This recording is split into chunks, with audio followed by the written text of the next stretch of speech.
인공지능 보건의료 전문가를 위한 길라잡이 북리뷰 시작하도록 하겠습니다. 첫 번째 시간에는 1부 들어가기에서 의료와 인공지능에 대한 간단한 소개를 알아보고 2부 디지털 의료 데이터에 관해 그리고 3부 인공지능 기술에서는 관련된 기본 개념과 딥러닝 이전의 기계학습 방법들 그리고 인공신경망 딥러닝의 등장 그리고 컨볼루션 신경망까지 다루도록 하겠습니다. 네, 먼저 제1장 의료와 인공지능입니다. 의료 기술이 점차 발달하면서 획득해야 할 지식과 검토해야 할 자료의 양은 늘어나고 있고 의료의 영역 또한 진단과 치료뿐만이 아니라 예방이나 완치 후 건강 관리까지 확장되고 있습니다. 현대 의료는 이러한 서비스를 모든 사람에게 평등하게 그리고 감당할 수 있는 비용으로 제공해야 한다는 점에서 굉장한 과제에 직면해 있습니다. 따라서 이를 해결하기 위해서는 기존의 방법뿐 아니라 인공지능 그리고 의료 빅데이터 기술을 도입할 필요가 있습니다. 다양한 인공지능 기술 중에서도 데이터로부터 스스로 학습하는 머신러닝은 영상의학, 병리학 등의 영상 인식 기술뿐만 아니라 음성 인식, 자연어 처리, 임상 의사결정 보조 시스템, 수술 로봇 자동화 등 다양한 분야에서 활발히 도입이 시도되고 있습니다. 하지만 이러한 머신러닝에도 한계가 존재하는데 특히 정답이 있는 데이터를 반복적으로 노출시켜 학습시키는 지도학습의 경우 다양한 훈련 데이터가 필요하며 그리고 학습 데이터에 과도하게 오버피팅되어 실제 임상 현장에서의 적용이 어려울 수 있고 모델의 동작 원리를 사람이 완전히 이해할 수 없으며 정답에 의존함으로 정답을 뛰어넘기 어렵고 이용하는 데이터의 질에 따라 성능이 결정된다는 한계점을 가지고 있습니다. 의료 인공지능은 기존의 의료 기술과는 다른 여러 가지 특징을 가지고 있기 때문에 적용 분야 결정에서부터 가치 평가에 이르기까지 전 단계에서 의료 전문가들이 핵심 기술을 이해하고 역할을 해야 합니다. 다음으로 제2장 다양한 종류의 의료 데이터에 대해서 알아보도록 하겠습니다. 헬스케어 데이터란 개인의 건강과 관련된 모든 데이터를 말합니다. 병원에서 환자를 진료하면서 생성하는 검사 결과, 진료 기록 등 전자 의무 기록 데이터, 병원에서 건강보험공단에 보험료를 청구할 때 발생하는 보건의료 청구 데이터, 그리고 환자의 유전체 데이터, 환자가 웨어러블 기기 등을 사용하여 직접 생성하는 환자 생성 건강 데이터 등이 모두 헬스케어 데이터에 포함됩니다. 현재 다양한 기관에서 대규모의 데이터가 축적되고 있으나 데이터의 표현 방식이 기관마다 다르기 때문에 이를 통합하여 이용하기에는 어려움이 많습니다. 커먼 데이터 모델은 이를 극복하기 위해 고안된 방법으로 기관마다 다른 표현 방식을 통일하여 효율적이고 신뢰할 만한 방법으로 대규모 관찰 연구를 수행하는 것을 그 목적으로 합니다. 연구가 아닌 임상 진료 관리를 위한 분야에서는 HL7 인터내셔널에서 개발한 헬스 레벨 7을 국제 표준으로 사용하고 있습니다. 네, 다음으로 제3장 디지털 의료 영상입니다. 의료 영상 분야에서는 다양한 제조사들 간의 데이터가 하나의 포맷으로 통일되어 있기 때문에 서로 영상을 전송하거나 공유하는 것이 가능합니다. 이러한 통일된 포맷을 다이콤이라고 합니다. 다이콤은 크게 환자 이름, 생년월일, 성별 등 어떤 데이터를 저장할 것인지에 대한 IOD와 이러한 데이터로 저장, 검색, 이동 등 어떤 작업을 수행할 것인지에 대한 DIMSE로 이루어져 있습니다. 다이콤 3.0에서는 이러한 정보들을 서로 교환할 수 있도록 네트워킹을 지원하고 있으며 각각의 검사나 영상마다 유니크 아이디를 부여하는 것이 특징입니다. 다이콤 의료 영상을 인공지능에 사용할 때 알아두면 유용한 정보로 헤더와 윈도잉이 있습니다. 다이콤 영상에는 단순히 이미지만 포함되어 있는 것이 아니라 영상 촬영 날짜, 모달리티 등 영상 분석에 유용한 정보들이 포함되어 있습니다. 이런 정보들이 헤더에 포함되어 있다는 점을 기억해 두면 영상 분석 시 도움을 받을 수 있습니다. 두 번째로 윈도잉은 한 화소에 12에서 16비트가 할당된 의료 영상을 RGB 각각 8비트로 구성된 모니터 등의 일반 영상 출력 장치에 표시하기 위해서 변환하는 과정입니다. 윈도잉의 레벨과 위스를 어떻게 지정하느냐에 따라서 같은 이미지에서도 다른 구조물을 확인할 수 있게 됩니다. 딥러닝 영상 분석 시에도 원하는 태스크에 따라서 적절한 윈도잉을 수행한 영상을 인풋으로 활용해야 합니다.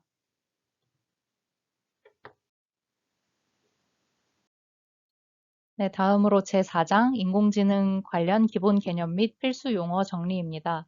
본격적으로 인공지능에 대해서 알아보도록 하겠습니다. 톰 미첼 교수의 책인 머신러닝에 따르면 머신러닝은 어떤 종류의 작업을 수행하고 경험을 통해 점차적으로 성능을 개선하는 방향으로 학습하는 프로그램입니다. 예를 들어 흉부 X선 영상에서의 정상과 비정상 여부를 판독하는 소프트웨어가 있다고 할 때 태스크는 주어진 영상을 정상과 비정상으로 구분하는 일이 되겠고 익스피리언스는 정답을 레이블한 영상 데이터를 통해서 학습하는 것, 그리고 퍼포먼스는 실제 새로운 영상을 보고 정상과 비정상을 얼마나 잘 맞추는지가 되겠습니다. 인공지능은 크게 알파고처럼 바둑이라는 특정한 목적을 위해서 사용하는 인공지능인 약인공지능과 추상화처럼 인간의 사고 수준까지 도달한 인공지능인 강인공지능으로 나뉩니다. 이외에도 어떤 데이터를 어떻게 학습하냐에 따라서 미리 정답을 레이블한 데이터를 학습하는 지도학습과 레이블 없이 데이터의 구조나 패턴을 찾아서 학습하는 비지도학습으로 구분할 수 있고, 보상이 가장 커지는 방향으로 학습하는 강화학습 및 인터넷 쇼핑몰에서 쉽게 볼 수 있는 추천 시스템 등으로 구분할 수 있습니다. 네, 그렇다면 지도학습에서 실제로 모델이 어떻게 학습을 수행하는지 알아보도록 하겠습니다. 지도학습은 크게 환자의 연령처럼 연속적인 값을 출력하는 회귀와 암인지 아닌지를 판단하는 등의 불연속적인 값을 출력하는 분류로 나누어집니다. 가장 간단한 선형 회귀 분석의 예시를 통해서 기계학습의 개념을 살펴보겠습니다. 선형 회귀 함수는 y는 ax 플러스 b의 형태로 가장 간단하게 표현할 수 있습니다. 여기서 로스 펑션, 즉 손실 함수를 정의하게 되는데 모델의 출력값과 실제 값의 차이들을 모두 더해서 학습 데이터의 수로 나눈 함수로 정의합니다. 이 두 식 모두 손실 함수로 사용할 수 있지만 일반적인 선형 회귀 분석에서는 아래의 식을 더 많이 사용합니다. 결국 모델의 학습은 실제 값과 모델 아웃풋 값의 차이인 손실 함수를 줄여나가는 과정이라고 할 수 있겠습니다. 따라서 학습의 목표는 손실 함수를 최소화하는 세타1과 세타0를 찾는 것인데, 물론 모든 가능한 세타1과 세타0 값을 대입해서 그 중에 가장 작은 값을 찾을 수 있으면 더욱 정확하겠지만 이는 너무 오래 걸리기 때문에 현실적으로 사용하기가 힘듭니다. 따라서 실제 학습은 경사하강법을 이용해서 수행하게 됩니다. 경사하강법에서는 먼저 무작위로 세타1과 세타0 값을 설정을 한 후에 해당 점에서 모든 방향으로의 경사를 계산합니다.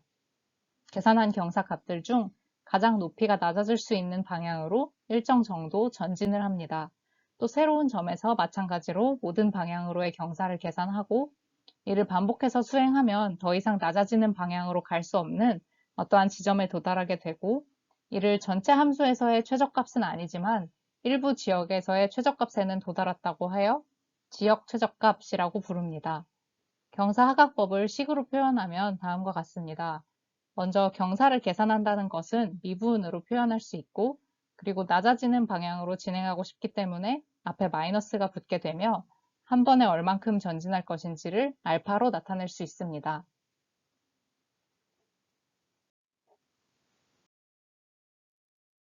이 식에 대해서 조금 더 자세히 살펴보겠습니다. 앞서 선형회귀 분석에서는 회색 박스 안의 식을 손실함수로 많이 사용한다고 말씀드렸습니다. 이 함수를 세타1과 세타0에 대해서 각각 미분하면 이러한 두 식을 얻을 수 있습니다. 여기서 xi와 yi는 모델의 인풋으로 사용하는 학습 데이터이므로 모든 학습 데이터를 이용하면 각 점에서의 경사를 계산할 수가 있습니다. 이처럼 모든 학습 데이터를 사용해서 경사를 구하는 방식을 배치 경사 하강이라고 합니다. 하지만 학습 데이터가 너무 큰 경우에 모든 학습 데이터를 이용해서 경사를 계산하기에는 시간이 너무 오래 걸리기 때문에 일부 데이터를 추출하여 경사를 구하게 되는데 이를 미니 배치 경사 하강이라고 부르며 이때 사용한 데이터의 크기를 배치 사이즈라고 합니다. 다음으로 한 번에 전진하는 양인 학습률에 대해서 알아보도록 하겠습니다. 그림에서 볼 수 있듯이 학습률이 적당한 경우에는 최저값을 쉽게 찾을 수 있지만 학습률이 너무 커서 한 번의 위치가 너무 많이 변할 경우 최저값에 도달하지 못하고 발산하거나 반대로 학습률이 너무 작은 경우에는 최저값에 도달하는 데 시간이 너무 오래 걸리거나 적절한 최저값에 도달하지 못할 수 있습니다.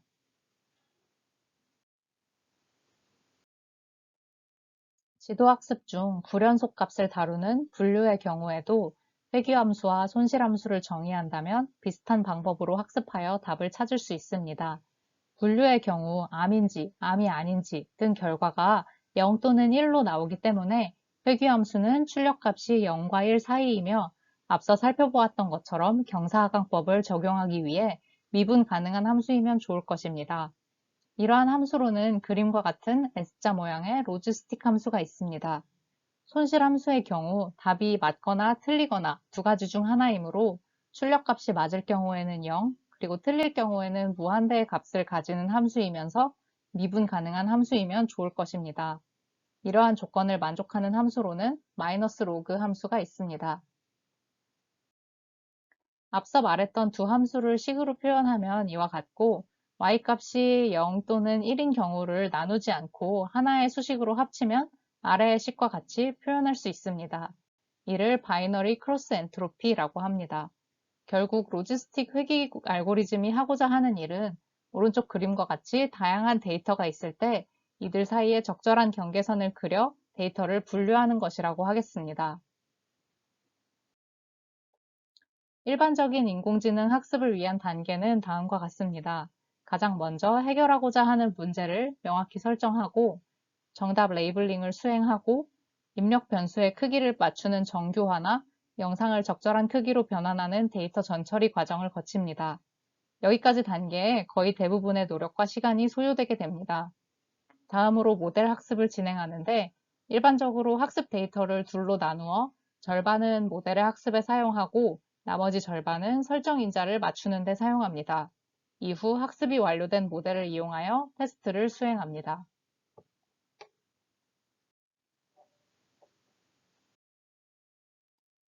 다음으로 제5장 딥러닝 이전의 기계학습 방법들입니다. 네, 앞선 챕터에서 로지스틱 회귀 분석을 통해 분류를 하는 것은 데이터들 사이의 경계를 찾는 것이라고 말씀드렸습니다. 그러나 로지스틱 회귀 분석만으로는 왼쪽 그림과 같이 빨간 네모와 파란 동그라미를 구분할 수 있는 수없이 많은 선들 중 어떤 것이 가장 적절한 선인지 알기가 힘들고 오른쪽과 같이 데이터가 분포하는 경우에는 직선으로는 두 종류의 데이터를 구분하는 경계를 찾을 수 없습니다. 따라서 이러한 한계를 해결하기 위해 다양한 기계학습 방법들이 등장하게 됩니다. 앞서 로지스틱 회귀 분석에서 로스 펑션으로 사용했던 마이너스 로그 함수를 빨간색 선으로 나타냈습니다. 마이너스 로그 함수는 threshold보다 커지면 작은 값을 가지고 threshold보다 작아지면 큰 값을 가진다는 장점은 있지만 threshold에서 많이 떨어진 값에서도 여전히 로스 펑션이 0이 되지는 않는다는 단점이 있습니다. 이러한 단점을 극복하기 위해서 서포트 벡터 머신에서는 로스 펑션으로 그림에서의 초록색 함수를 이용합니다. 해당 함수는 1 이상에서는 값이 0이기 때문에 경계에서 1 이상 벗어난 값들은 손실 함수에 영향을 주지 않으며 경계 주변에 있는 값들의 영향력이 커지게 됩니다. 이러한 경계에 있는 데이터들을 서포트 벡터라고 하며 서포트 벡터 머신은 서포트 벡터 간 거리가 가장 멀도록 하는 선을 구합니다. 따라서 오른쪽 그림과 같이 하나의 경계선을 도출할 수 있습니다. 다음으로 두 번째 문제를 해결하기 위한 커널 서포트 벡터 머신입니다. 왼쪽 함수의 차원을 늘려서 오른쪽과 같이 표현하면 하나의 평면을 이용하여 빨간 점과 파란 점을 나눌 수 있게 됩니다. 서포트 벡터 머신은 딥러닝이 활발하게 사용되기 이전인 2000년대 중반까지 대부분의 의료 영상 인공지능 연구에서 사용되었으나 피처가 많아질 경우 모델 학습에 적합한 피처를 선택하는 과정이 추가적으로 필요하다는 점, 그리고 결과가 나오더라도 어떤 피처 때문에 얻어진 결과인지 판단할 수 없다는 점 때문에 다른 방법에 자리를 내어주게 됩니다. 다음으로 등장한 방식이 결정 트리입니다. 알고리즘 형식으로 표현되어 있기 때문에 어떻게 데이터를 분류했는지 굉장히 직관적으로 알 수 있습니다. 결정 트리에서는 손실함수가 아닌 인포메이션 게인을 이용합니다.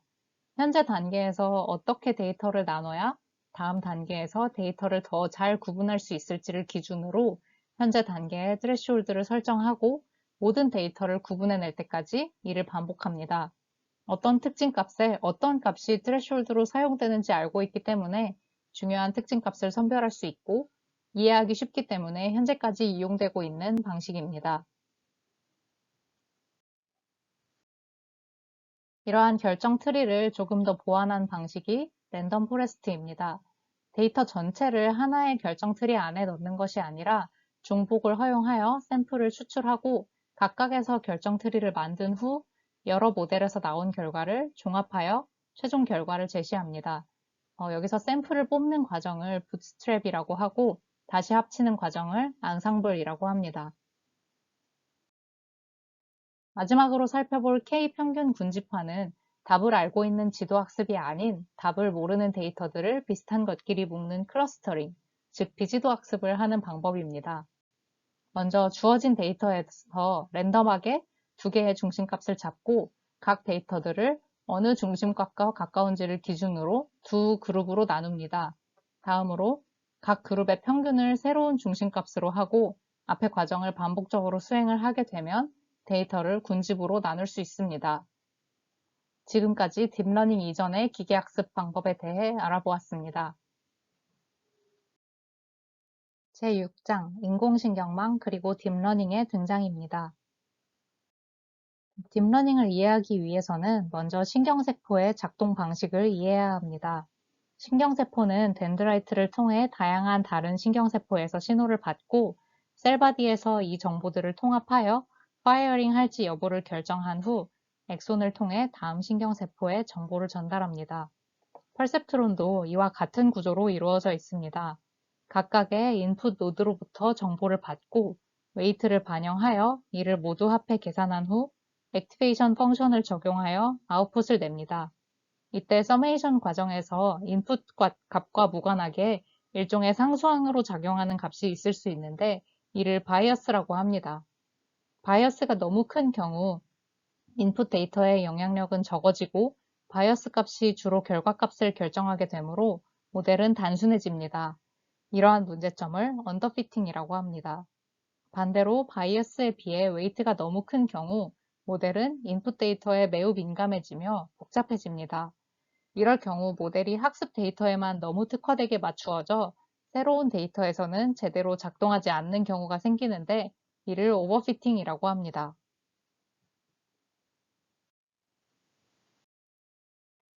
이러한 펄셉트론을 사용하면 모든 분류 문제를 해결할 수 있을 것이라 생각했으나 얼마 되지 않아 펄셉트론이 선형 분류만 가능할 뿐 두 값 중 한 개만 1일 때 그리고 아닐 때를 분류하는 XOR 문제를 풀 수 없다는 것이 밝혀지면서 인공지능 연구는 침체기를 맞게 됩니다.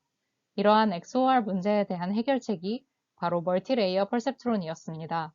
선형 분류로는 XOR 문제를 해결하는 것이 불가능하지만 그림처럼 곡선을 활용하면, 즉 차원을 확장하면 XOR 문제를 해결할 수 있습니다. 인풋 레이어와 아웃풋 레이어 사이에 히든 레이어를 추가하여 차원을 확장하는 것이죠. 히든 레이어를 추가하게 되면 액티베이션 펑션이 가진 비선형성이 증가되고 역전파를 이용해 MLP는 비선형 함수 또한 학습이 가능하게 됩니다.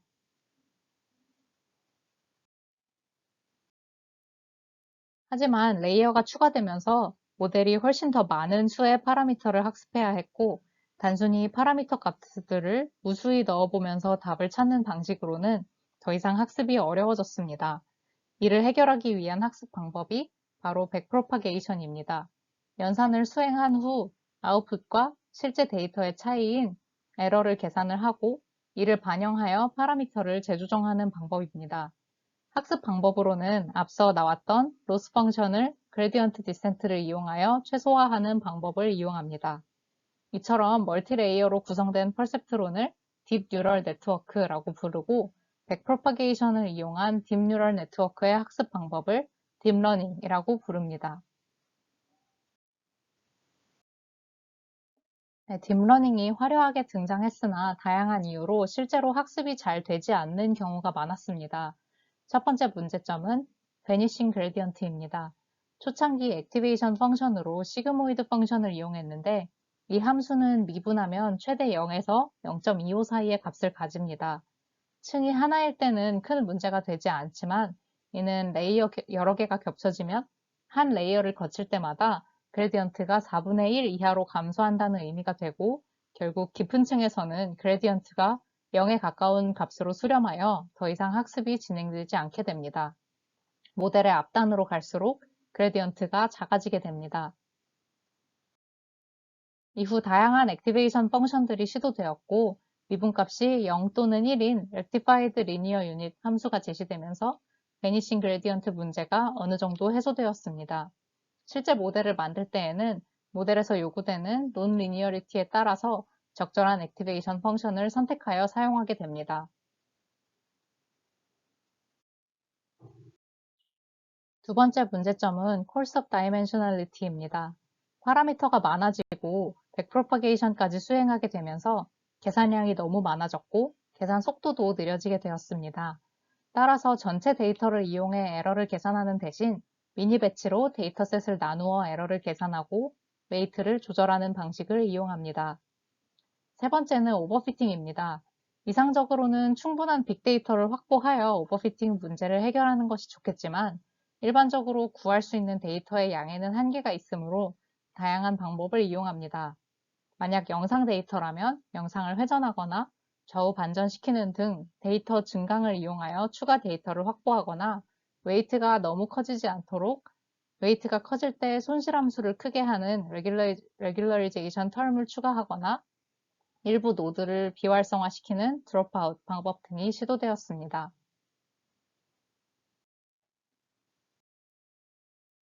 다음으로 제7장 컨볼루션 신경망입니다. 기존의 머신러닝의 경우 기계를 트레이닝 하려면 학습을 시키기 이전에 사람이 학습을 위한 피처들을 직접 선택해야 했습니다. 예를 들어 영상에서 자동차를 인식하는 모델인 경우에 바퀴 두 개가 특징적이므로 바퀴 두 개를 찾으면 자동차라고 인식할 수 있도록 학습시킬 수 있겠죠.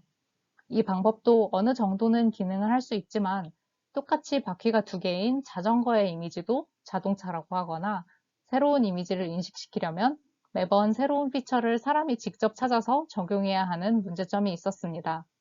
반면 딥러닝의 경우 피처 추출부터 분류까지 모델이 알아서 수행을 하기 때문에 이를 엔드-투-엔드 모델이라고 부릅니다. 따라서 이제 특정 피처가 아닌 이미지 전체를 모델의 인풋으로 넣어야 하는데 이미지는 수많은 픽셀로 이루어져 있으므로 각 픽셀에 해당하는 노드들을 다음 레이어의 노드에 있고 각각에 해당하는 웨이트 값 등을 구하려면 계산도 오래 걸리고 너무 복잡한 모델이 만들어지게 됩니다. 여기서 사람의 시각 정보 인식에 사용되는 리셉티브 필드 개념이 도입됩니다.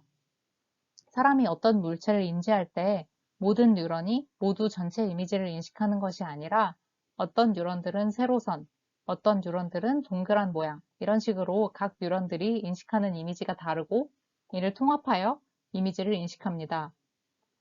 이를 인공지능에 적용하면 이미지의 모든 노드를 히든 레이어의 모든 노드와 연결하는 것이 아니라 이미지의 각 부분을 히든 레이어의 특정 영역에만 연결함으로써 모델을 단순화할 수 있게 됩니다.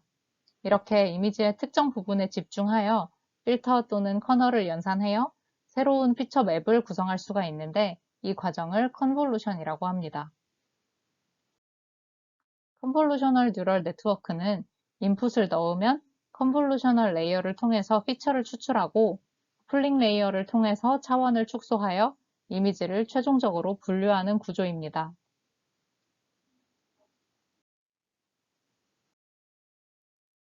각 구조에 대해서 조금 더 자세히 살펴보겠습니다. 컨볼루션 레이어에서는 여러 변수들을 조절할 수 있는데 먼저 몇 개의 커널을 사용할 것인지를 depth라고 하고 커널이 한 번에 몇 칸을 이동할 것인지를 stride라고 합니다. 행렬의 연산에서 이미지보다 더 작은 커널을 이용해서 계산하는 경우에 연산할 때마다 행렬의 크기가 줄어들기 때문에 이를 예방하기 위해 왼쪽 그림처럼 테두리에 0을 추가하기도 하는데 이를 패딩이라고 합니다.